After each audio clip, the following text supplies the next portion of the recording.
Hey everybody, it's Louis Porter Jr. Today is July the 21st, Thursday, the first big day of San Diego Comic-Con. And for once again another year, I'm missing San Diego Comic-Con. A lot of interesting stuff apparently is going on. I've been watching the thread on Twitter and I've seen a couple things, but still, it's early. It's early in this whole thing. You're going to see stuff all this week, I'm sure, coming from them. Some good stuff, some bad stuff, some other stuff, but I'm taking it in stride. I don't think too many things will get, too crazy, but God only knows. It is Comic-Con, so anything is really possible. So it's, like I said, it's got some cool stuff you'll be able to see. I'm looking for more trailers. I really want to see trailers for shows and movies and stuff like that. That's what I really like. So it's like, boom, Netflix says there's a panel for Luke Cage, which I'm sure is going to be interesting. I wish and I hope they show the Iron Fist trailer. Please show an Iron Fist trailer. I mean, something. And please show a proper Luke Cage trailer. And, it's just a lot of stuff going on for San Diego Comic-Con. So it's going to be a fun time for a lot of people who are going there. I know Matt Forbeck is there. He's having a good time there. He's been doing updates, which I think have been very, very kind of cool, so you can see what's going on if you've never been. Since he does so much writing for comics. It's only kind of natural that he's going to be there. So if you're interested, there's some really good stuff he's talking about, just to keep you updated. You know how that goes. What other fun things are going on? Nothing much. It's been a pretty quiet day, which I think is kind of good. And I'm hoping that, we have a quiet weekend, just good old-fashioned gaming, people having a good time, enjoying themselves, and just doing that kind of basic stuff. What can I say? Sometimes it's nice to be born. It's not a crime. Doesn't have to be super exciting. So today's topic, of course, I'm going to be talking about Starfinder. The reason being, there's a post, and I have to give Dale Norman a lot of credit on this one. People were reporting that I was putting a video up in the Starfinder public group, and people were like saying, "This doesn't care anything about Starfinder." They're upset. Why is he putting these posts up? They don't always talk about Starfinder. And so Dale Norman put a very nice post in response, which I do appreciate very much. So it's it's right. So I said, what? And people were complaining because I wasn't talking about Starfinder in the Starfinder one, even though it was Pathfinder related. But I get it. So I said, what? Let's try something different. Let's actually talk about Starfinder. A lot of people are interested in it. A lot of people are thinking of ideas for it. I know myself, we have some ideas we've come up with here at LPJ Design and some long-term planning, what we think will be good for Starfinder. I think it is a great idea for them to move in that direction. I think Paizo's making a logical, smart, long-term decision. It's like they've got the fantasy market cornered. And to build on what they're doing, they need to approach different genres. You've seen it already with them coming out with their horror book. I keep calling it their horror book, but it really isn't it is their horror book. But, it's like they need to expand in different genres. And that's a genre that is a smart genre for them to branch out into. It makes sense. It is difficult. That's what I'm going to call it that. It's difficult for companies to keep growing time over time, year over year, without bumping into some walls that are put up that are artificially and some natural stuff. I think that Paizo as a company has the advantage/disadvantage that a lot of companies get into, and it's kind of a bad situation. See, when developing games like this, a lot of companies start putting out stuff rather quickly. They put out a lot of stuff. Paizo puts out a lot of stuff, and that puts kind of them at a disadvantage because it gets to a point where they kind of have to start putting out stuff to help make money, to help generate sales, to help pay for all the stuff they're doing, and it's a vicious cycle. It basically keeps rounding. So at that point, you also have to think about, has Paizo as a company penetrated the market enough with Pathfinder? I assume they have. I assume they've penetrated probably as strong as it could be. I'm sure there's still new people coming in, but, for old-time gamers and people who are established, I think they've gotten their most majority people. So you're probably going to see them start doing other things that will be helpful. Here's a question. Do you think Starfinder is a reaction to the new Star Wars films? Films bring stuff back. I think it's kind of I can say it's partial. I think they'd always had a plan to do Starfinder. I think anybody who understands, the business side of this knows that, well, fantasy is the lion's share of your money. You're going to have to do some science fiction stuff because it is a genre that doesn't always cross over with science fiction, while at the same time, it's a great way for them to expand out. Because they need more people. You need more people to play. The more people that play your products and your games, the more interesting it becomes. And here's something else I'm going to tell everybody. And this is something I've heard, on the street, that this is kind of this Starfinder could be and might be, and I agree, probably will be the next iteration of what Pathfinder might be. I think you're going to see them try a lot of things in there that they're not 100% sure on. They want to test them out. They want to use this as kind of the thing to see if people will accept them in the new update for Pathfinder. And I don't know if like I said, this is just rumor. This is not true. You can't judge in stone. But this is why it feels like to me. I've been doing this long enough to know it's like, okay, that seems logical. That would make that sense thing. It's a reboot reset because they're experiencing constant blow. Yeah, and the market. Yeah, I think. But once again, all right, I gotta read the whole thing since I just mumbled that out. It's a reboot / reset technique to revitalize interest because they're experiencing content bloat with Pathfinder main, and they're losing casual market to D&D proper and WotC.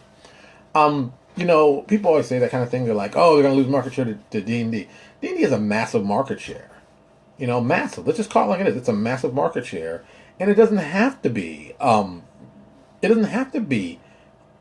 big piece. Let's just call it like it is. Let's figure what? D&D, easily what, $100 million, you think maybe? $100 million from D&D? You think what? Paizo probably has, 20%, 30% maybe? These are all vague terms. I'm just using, they can still grow. There's enough space for Paizo to keep growing the market so they are the truly one big thing over D&D. But D&D is kind of established as what the concept of what role-playing is. So I don't know if that'll ever happen. Breaking the science fiction, it is a smaller market, but it is another market for them to gain new fans. There are some people who only play science fiction-based things. So seeing this might get them interested. I just saw today, who is it? I never pronounce the name of the company right. Modifius? This got the Star Trek RPG. And, it's like, hey, great, people playing Star Trek. Star Trek's becoming popular. There's going to be a TV show coming out. The whole thing with Axanar did, I guess, even help build some more interest.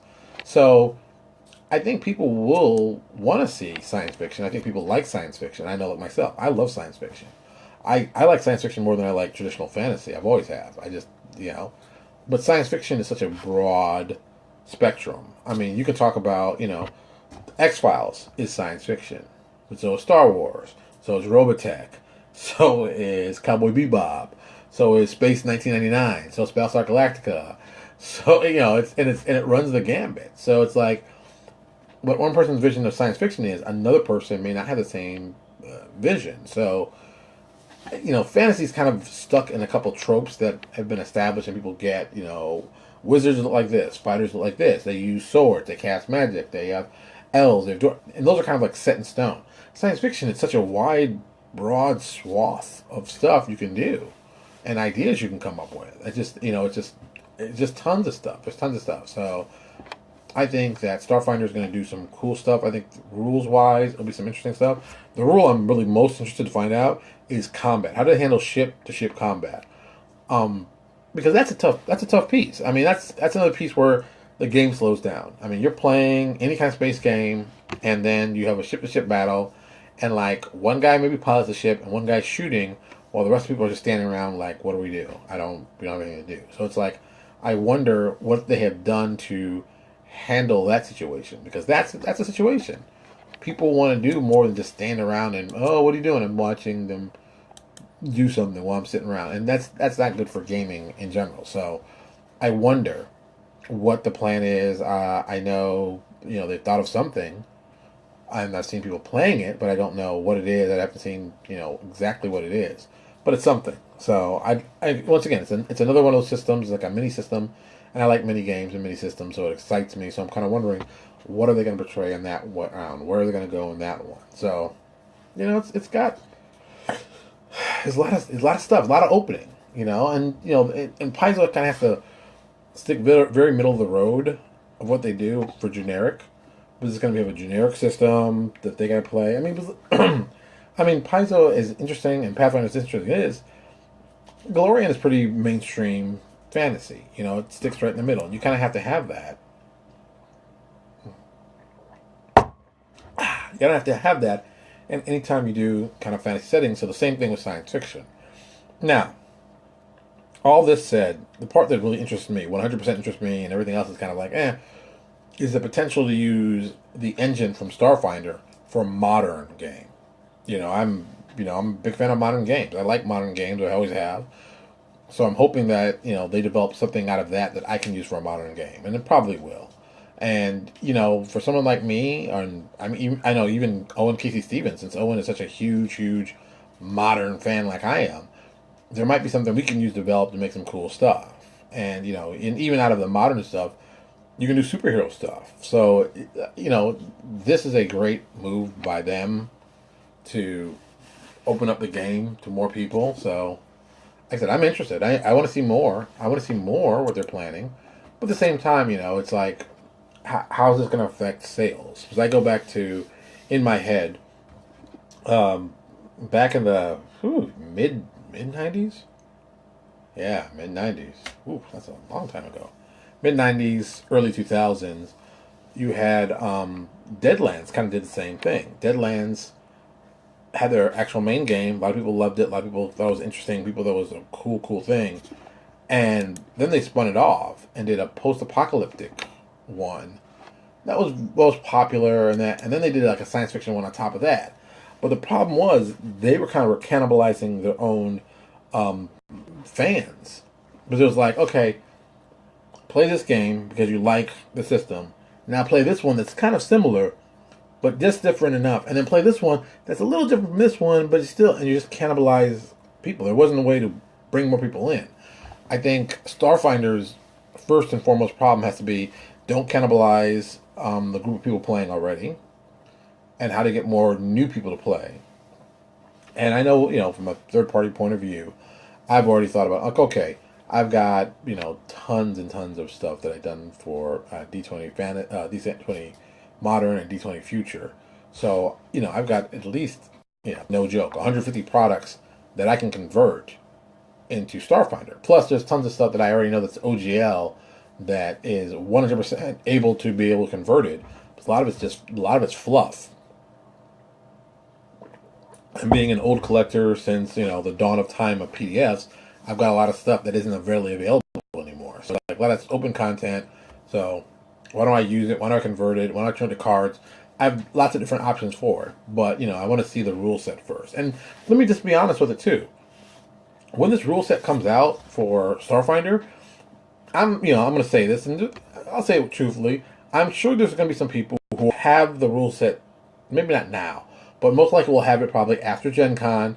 You'll see, they'll get a rough draft of stuff because, there are lots of people who do freelance for them that are going to wind up doing freelance for this Starfinder and work for third-party guys. So you're going to see a lot of that kind of crossover. So there will be an initial run of people who have the first best products because of the connections they've made. Now that's not a bad thing. That's a smart business plan. I think that's how you do it. That's how you do it. But I think as second step people like myself and other guys who don't have that kind of access, you're going to see people playing catch up or people trying to leap ahead in a very, very different way. I'm trying to leap ahead in a very different kind of way, and I think that will actually help me in the long run. While some people are going to probably do what was very, very traditional. You're going to see people come up with feats and spells and equipment and just the basic and alien races and I think a lot of people will start doing that kind of stuff just because it's fast, it's easy, it's simple to convert. You know what you're getting yourself into. And you just kind of go from there. It's not a bad thing. It's just what it is. It's not going to cure cancer. It's not going to be the best thing you ever read. It's going to be some okay stuff, and you're going to be happy. Like, all right, that was good. That was enjoyable. Okay, what's next? You can see a lot of that what's next kind of feel of stuff. But it has its good and bad. So I'm just gonna keep focused on working on good products, making good products, and doing that. I think that's 90% of it right there. And I think if you as someone who's interested in this as a publisher and as a fan, that should be your focus. Just make cool stuff, make cool stuff, make cool stuff, and that's it. That's all you gotta do. Dun da da, and you could do very well. Well, you can do better than just very well. You can do incredibly well. So we're gonna see a lot of that, and so I think also you're gonna probably see some really cool and nifty ideas from people just trying science fiction, because science fiction is so broad. And I think of even traditional science fiction, and then when you get like more extreme stuff like I gotta say the Eclipse Phase. Thank you, I couldn't remember for anything. Eclipse Phase is a prime example. Eclipse Phase has everything you want in a science fiction for I'm gonna say for the 21st century, and I think it just everything about it is this is how future sci-fi will be. This is the things you're going to worry about. This is what's going to make it different. And I think those kind of things will be implemented through Starfinder and some stuff. But I don't think as a whole you're going to see people doing the more extreme kind of stuff and that kind of. I just think Eclipse Phase to me is I always thought it was one of the greatest ideas for RPGs that people hadn't come up with science fiction. And it just and making it post-human. I mean, the whole trans movement, transhumanity, and it was just. I think it's just a good idea. I think it was like bam, they picked the thing at the right time, and bam, and it hit. And the professional level of quality they put was just amazing. So, it's like, I mean, here's the first line. It's tabletop role-playing game of post-apocalyptic transhuman conspiracy and horror. Dude, there's a lot of genres they're pulling from there. There's a lot of great genres that people can relate to. Horror, conspiracy, post-apocalyptic, and definitely science fiction. So it's like they've got 4 genres they're pulling from in all different directions to get you interested in trying them out. So I think you're going to see even them try something. It just, because why not? The information's there. They've done a lot of the hard work, and the artwork is there. And the artwork is just, stunning. They do stunning work. So like I said, I think it's going to see a lot of that kind of stuff. I think Eclipse Phase is going to probably, kind of by accident, become a publisher. And they could, and they may not. They may not. Someone might come to them, which I would suggest if you're smart, you're going to do that, and you say, hey, are you looking to convert any of your stuff to, Starfinder? I'd be more than happy to do it and pay you a percentage. And I think that's a great way to get people on the stuff. There'll be also conversions from Star Wars and Star Trek, like you expect them to be, and of course. But I think stuff like Eclipse Phase, the more nichey, more just badass, cool stuff will have the better legs in the long run. But once again, these are my opinions. This is nothing here set in stone.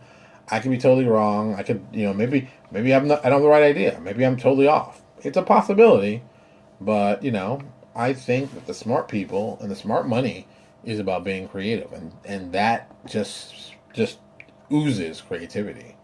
So also here's another little trick. I've been reading comic books again, and I found one of these. I buy these all the time. Not just the Wolverine. It's back when I was a youngster, back in the olden days, they used to do something called the official handbook of the Marvel Universe. And this is kind of the updated one. There's several books Marvel does. They don't do it like they used to. It's not the same quality of information and stuff. But what it does do is give you a chance to look at characters and look at ideas and look at their powers. Like, here's the Blob, boom. Get the whole, and then you get this whole power read up. And I personally have used these to create races for some of my stuff. Prime example, the Primidians in Neo Exodus are basically a combination of 2 ideas that came up that are comic book related. One of them is initially the prototype idea creature. We built it off the X-Men villain Omega Red, hence why they're red. And they have tentacles out of their arm. A lot of people couldn't figure that out. So why did you put tentacles out of their arms? It's like, dude, I'm doing Omega Red. Didn't you all? And they didn't catch it. A lot of people didn't catch it. So I let it go. And then when we did the revamp of them and made them more like a verbal component, that was something I saw that was it Warren? Yeah, Warren Ellis wrote about the Vision being, and this is the Ultimate Universe Vision, being a recorder of information and a communicator. And I thought that was a kind of cool idea, thinking of, language as a weapon. And it's like, if you could skate the surface of the sun, how complex and how technical would your language be, and how much information could you do just by the transfer of communicating? And I thought that was a cool idea. And I was like, how, what if you're going to make the nuclear bomb? What words do you have to say to put together to give that kind of power, that idea to become a power, and build from that? So that became like an idea that I used for the Primidians, and I tied that in. And I got that, got that out of a comic book. 100%. Hey, that's a cool comic book idea. Boom, I'll use that.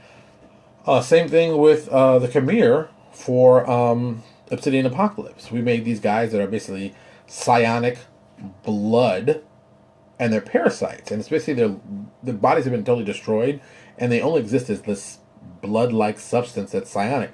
So they basically invade dead bodies, take them over, reconstruct them, use them, and after a while, the bodies just fall apart over natural time, and they just move from body to body to body. And that idea was something I saw in Legion of Superheroes, where Ra's al Ghul, depending on how you pronounce it, Ra's al Ghul, Batman's eternal villain, who with the Lazarus Pit, had just gotten to the point he'd used the Lazarus Pit so much that he basically was just the blood of him, and he made clones of his body, and his blood would eventually just enter the body and take over and build it, and then another body.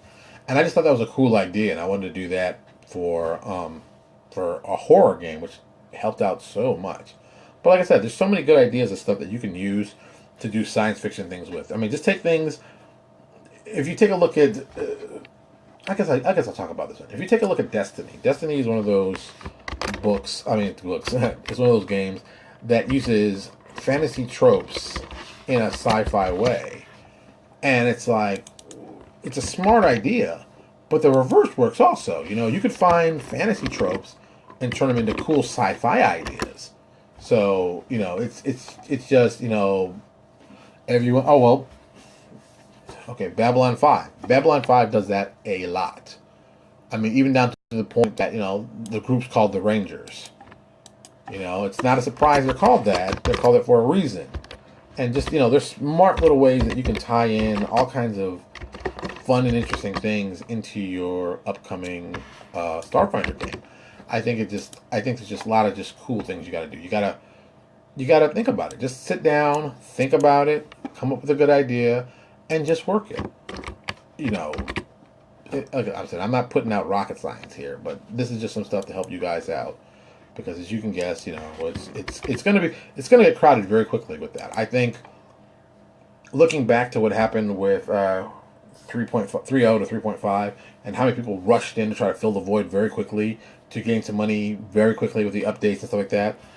I think the same thing will happen here. I think people will be friendlier about it, but there still is going to be, a massive, massive run of people trying to basically corner the market in this and get their little piece in, so people, respect them or look at them or whatever.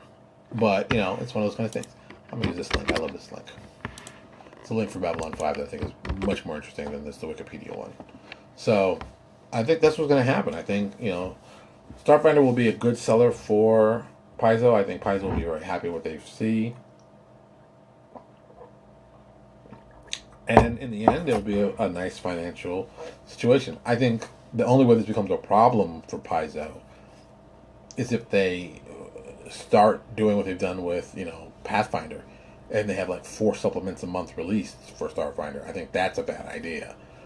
I think if Starfinder could be, once every other month, maybe you come out with like 2 or 3 products initially, and then you break it down to a once every other month schedule. So it becomes something special, so people can save up for it, so people can get excited about it, and you don't have to cover everything. And it also gives third-party guys a little bit of space so that we can develop things that'll be cool for it and support it. Because, that's what happened with D20 Modern. They came out with a couple things, and, and then we, basically supported everything for D20 Modern. So, how do you... let me check this real quick. I'm going to get this real quick. I know you're like, Lewis, why do you always check things in the middle while you're talking and stuff? I'm like, hey, it came up in my head. I got to talk about it. So, D20 Modern. how many books really came out for them? I mean, there weren't a lot. There was a couple, but the main book. Okay, this is how many books came out of actual hardcover books. The main book, Urban Arcana, D20 Menace Manual, Monster Manual, D20 Weapons Locker, which is a great book, D20 Future, D20 Past, D20 Apocalypse, D20 Cyberspace, D20 Future Tech, D20 Quit Locations, and D20 Dark Matter. And that was it. And that came out, and they were talking from November 1st, 2002 to September 2006. That's how many books came out. 1, 2, 3, 4, 5, 6, 7, 8, 9, 10, 11 books. 11 books in 4 years. You know, that's what you need to kind of have to, if you want to keep. I think that's just me. I think it's a great way to do it, and it's a great way to save, you know, your money and the overburdening that you might have with people. You don't want people to get overburdened by buying a product, because you know it's a horrible way to have something just fall apart because there's just too much stuff. But you know that happens. All right. Well, that's it. We've talked about enough tonight. We're gonna have a short night tonight. We usually go longer, but it's almost 9:30. I'm gonna go back and sit down and watch some TV, relax, get the rest of my stuff done today. I'm still waiting for some stuff to come in from my editors. So, whew. All right. Next week, I have no idea what we're gonna talk about. It'll probably be the first day will be a recapping of all the crazy stories we heard at San Diego Comic-Con, but I'm sure some stuff will tie into stuff that we're going to talk about, like TV shows, and you know, this cool thing was heard, and this cool thing with fantasy. So we know that's going to be. So, whew, I'm tired. I'm just going to relax. All right, everybody. You have a good weekend. Relax. Like I tell everybody, go kiss your mother. Your mother misses you. Give her a hug and kiss. Your mom will appreciate that. And if you got any more questions, as always, you can send them here, or you can send them directly to my email. Also, as always, subscribe. Go to YouTube, subscribe. We need your subscriptions. It's incredibly important. So if you see the link, go to YouTube, type in either Louis Porter Jr. or Transparency Agenda Daily. Either one should pop up. Boom. Right there. Get our page, subscribe, help us out. It's incredibly important. I can't say that enough. I really can't. And as always, thank you so much for your time, and you all have a good weekend, and I'll talk to y'all later. I got to pull my thing up. My thing's so low.